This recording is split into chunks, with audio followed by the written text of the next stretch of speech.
안녕하세요. 제이나입니다. 여러분에게 영어 교육의 최고의 길을 경험자로서, 그리고 이 대치동에서 많은 사람들이 어떤 길을 선택을 왜 하고 있는지, 영어 교육 전문가로서 그렇다면은 어떤 선택이 올바른 것인지를 알려드리고자 합니다. 일단은 영어를 잘한다는 것은요, 한 가지 의미가 아니에요. 지금 제가 여기 한번 적어 왔는데요. 영어 일단 어릴 때 회화가 돼야 돼요.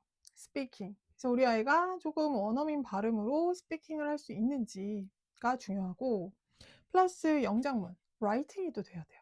그래서 우리가 한국어로 뭐 이렇게 말도 하고 라이팅 이렇게 쓰면서 뭐 일기 쓰고 이런 거 초등학교 들어가면 하잖아요. 똑같이 영어도 그게 가능해져야 영어를 잘한다고 하지. 아, 우리 아이는 영어 책만 읽을 줄 알아요. 스피킹은 사실 안 돼요. 이거는 영어 못하는 거거든요. 자, 그런데 여기서 끝나면 안 됩니다. 우리 많은 어머님들께서 사실 조기 교육을 시키는 이유는 영어를 지금 좀 시간이 그나마 있을 때, 초등학교 때 그나마 시간이 좀 있잖아요. 그럴 때 영어 교육을 많이 노출을 시켜서 좀 해 놓고 중학교, 고등학교를 가면 얼마나 바쁜지는 아시고 계시죠? 그리고 사실은 수학을 또 굉장히 열심히 시켜야 된다는 것 또한 여러분 아실 거예요. 그러면 절대적인 시간이 부족하기 때문에 언어 같은 경우는 그야말로 아무리 비싼 과외를 여러분 중고등학교 때 갑자기 시킨다고 스피킹 되나요? 라이팅 갑자기 되나요? 절대 안 돼요. 그래서 미리미리 이 패스트리처럼 쫙 깔아야 되는 그 시간이 필요한 거예요. 그래서 빠르신 엄마들이 빨리 조기 교육을 시키려고 하시는 거고, 일단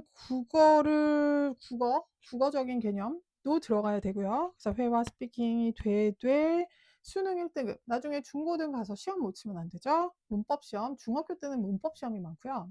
문법적인 요소가 굉장히 많아요. 정말. 근데 그 이유가 뭐냐면 이때 좀 요걸 다져서 고등 가서는 독해적인 요소가 많아요. 리딩을 빨리빨리. 그리고 오히려 그때 가면 문법 시험의 비중이 조금 줄어듭니다. 즉 중고 때 시험의 어떤 포인트도 좀 다르다는 것.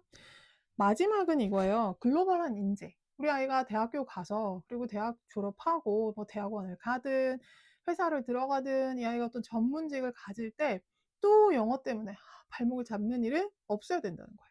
그래서 이 모든 것을 우리가 이 아이한테 이제 주기 위해서 어떻게 해야 될까? 일단 저는 그 신문이나 이런 데서 이제 많은 말들이 나와요. 뭐라고 많이 나오냐? 아니, 어린아이들한테 어떻게 영어를 힘들게 그렇게 시키냐? 일단 조심할 거 하나 있어요, 여러분. 내 아이라고 생각했을 때는 이 아이 인생에 지금 이 시기는 다시 돌아오지 않습니다. 그쵸? 그래서 어릴 때 태어나자마자부터 시킬 필요는 없어요. 정말. 제가 이제 주위에서 봐도.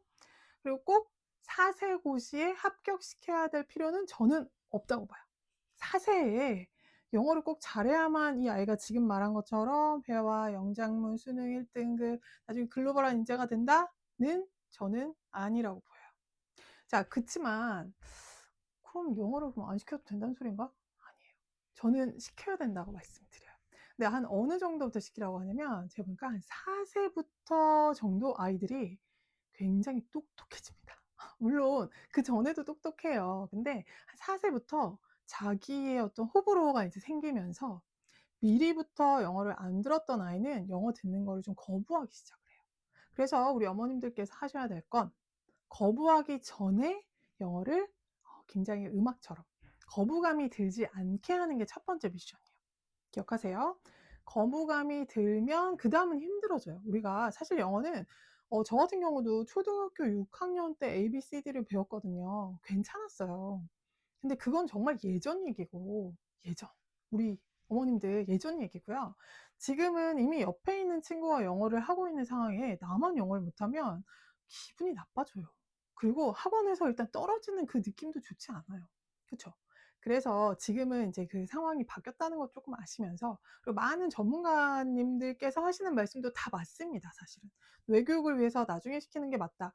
그 말도 맞아요. 근데 이제 제 말은 억지로 시켜서는 절대로 안 되지만 음악처럼 까셔서 거부감을 없게 하는 게 첫 번째 미션. 그런데 그 4살이라는 거 전후로 한 4살, 5살 되면 아, 나 엄마 이거 안 할 거야. 영어 꺼. 뭐 이런 식의 반응이 나와요, 이제. 그래서 그 전에 좀 미리 좀 아이가 들을 수 있는 환경을 만들어 놓을 필요는 반드시 있다. 그래서 저는 친한 사람들한테는 야, 그냥 TV 우리가 뭐 보여줄 수 있잖아요. 그리고 태블릿으로 뭔가를 볼 때도 넷플릭스밖에 안 보이게 해. 저는 이렇게 말해요. 그러니까 이 아이한테 옵션을 주질 않아요. 일단 쪽으로 가면 한국어 쪽으로 그냥 갈 수밖에 없는, 그쵸? 한번 예를 들면 이 아이가 만화를 보면 옆에 있는 게 다 한국어로 뜨니까 계속 클릭할 수 있는 시스템을 얘가 알아버린 거예요. 그래서 차라리 깔지 마라. 이 아이가 가진 거에는 어떤 그 태블릿을 여러분이 어쩔 수 없이 보여주신다면 넷플릭스만, 근데 그것도 영어로 나오게 설정을 할 수 있거든요. 그래서 그것만 볼 수 있게, 난 어쩔 수 없이 영어만 볼 수 있어, 그러면 애들이 받아들여요. 진짜 이거는 많은 사례가 있습니다. 중요한 건 그 다음이에요.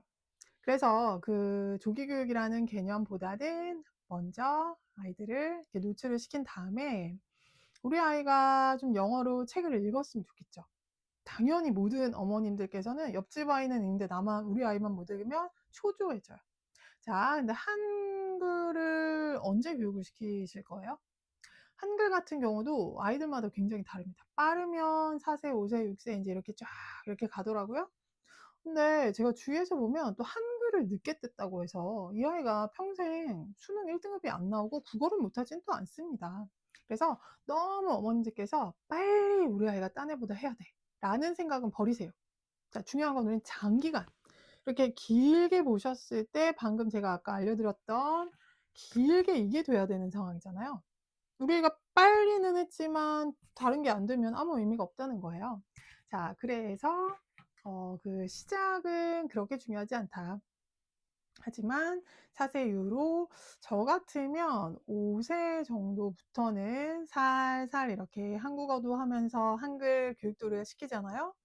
영어도 이렇게 따라서 써본다든지, 이렇게 이 따라 쓰는 게 굉장히 중요해요. 안 써보고 눈으로만 이걸 익히는 건 굉장히 어렵습니다. 그래서 어떻게 보면 A 이렇게 따라쓰기 하고 B 따라쓰기 하고, 근데 이걸 막 한 달 만에 알파벳을 따게 하겠어 이런 생각 하시지 말고 그냥 매일매일 A만 쓰는 거예요. 예를 들면 이번 주는 A만 계속 써요. 그래서 A 그림처럼 이렇게 쓰게 만들고, 그 다음 주는 또 B만 계속 이렇게 쓰게 만들다 보면 이 아이가 어느 순간 이 파닉스 책을 딱 보다 B, C 자기가 쓰던 거니까 알아요.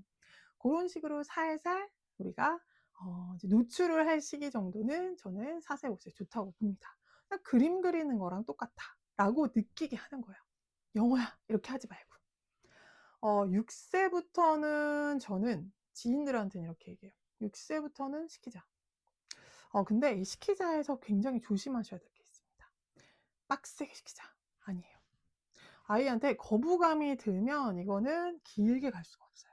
그래서 길게 보시되 이 아이가 영어책도 좀 읽고 그 다음에 그 영어책 중에서 한 줄 정도는 좀 이렇게 따라서 쓸 수 있게 하시고, 그죠? 그리고 이제 스피킹도 좀 할 수 있는 환경을 주시는 게 중요하다. 근데 6세에 시작을 안 했다고 해서 이 아이가 영어를 못하냐? 제 데이터가 워낙 많잖아요. 그렇지 않아요. 어떤 아이는 형제인데요. 첫째는 어머님께서 6세 때 영어 유치원을 보냈어요. 그래서 6세, 7세 2년을 다니게 됩니다. 그런데 너무 힘들죠. 첫째를 이제 막 케어를 하다가 둘째 때는 이제 사실 경제적인 것도 정말 비싸기 때문에 무시할 수 없거든요. 그래서 큰애를 또 그러면 6, 7세 영어 유치원을 보내면 또 그다음 8세에는 영어 학원을 유지시키기 위해서 보내야 된단 말이에요. 그죠? 그러면 이제 둘째를 어떡하지 하다가 7세만 영어 유치원을 보내셨는데, 오히려 나중에 이 아이들이 중학교, 고등학교 가서 보면 그닥 차이가 없어요. 그래서 길게 보시라는 말씀 제가 계속 하는 거예요. 자, 그렇다고 무조건 7세가 가성비가 최고야, 7세만 보내 라고 하는 말씀 드리는 건 아닙니다. 왜냐면 아이들마다 언어의 능력이 차이가 나기 때문에. 하지만 늦어도 조금은 이제 책도 좀 읽게 하고 글도 좀 쓰게 하고 하는 건, 한국어랑 저는 영어랑 약간 요 정도 차이가 났으면 좋겠어요. 한국어가 먼저 가야 되고요, 무조건. 그리고 영어는 좀 이렇게 바로바로 따라가는 시기로 가시면 좋습니다. 초등 때는 계속 이렇게 좀 가게 하시면 좋아요.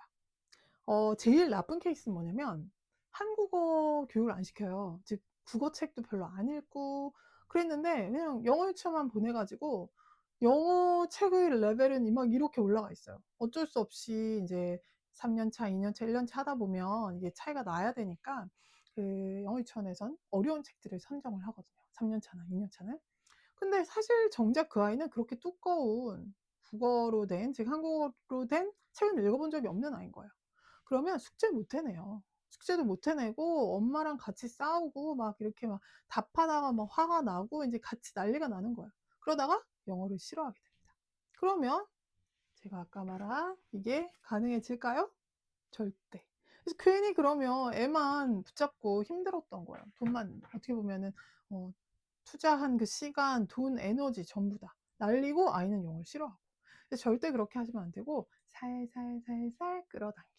그리고 처음은 그렇게 노출의 개념으로 가시되 이 아이의 어떤 상황을 보시면서 하시되 6 세, 7 세부터 우리가 쫙 이렇게 들어가시면 된다로 기억해 주세요. 자, 다음 앱 버전에서는 제가 인제 영어 유치원 관련된 거, 일반 유치원 가야 되냐, 영어 유치원 가야 되냐 말씀드릴게요.